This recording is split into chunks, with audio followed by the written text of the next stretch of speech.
نفره که نه منطق سخن داره، نه از علم منطق با خبر است، نه دانش سخنوری داره، نه دو کلمه را به دو جمله را به جمله بعدی پیوست کردن نمیتونه. نفری که طول 32 سال شد تمام حرفاش از سلام و درود تا و علیکم السلامش از روی برگه است. چگونه این نفر میتونه که 113 کتاب نویسه؟ یعنی چی؟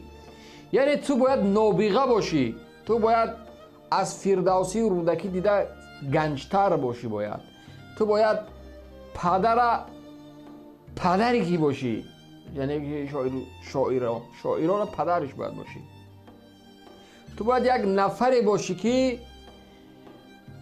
نسلی تو، اولادی تو، اجدادی تو شاعر و نویسنده و نمیدونم افراد خیلی با علم و با فرهنگ و زبان و ادبیاتش بسیار حرفه‌ای باشه.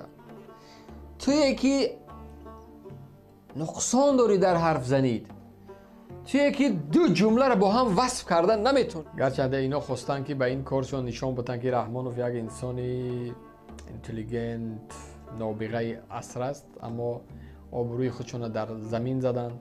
هیچ ناممکن است، هیچ نامنطق به منطق است که یک پرزیدنت یک کشور که قدر مسئولیت بزرگ برداشت داره باز بشینه و کتاب نویسی بکنه. یک بار حساب بکنید 32 سال حکومت رحمانوف با 122 کتاب در چند ماه، در چند هفته، در چند روز چند کتاب نوشته است. بعد خلاصه برآوری بکنید میتونه که در زیر کامل نویسته بکنید. خدا به همراه. سلام علیکم و رحمت الله و برکاته.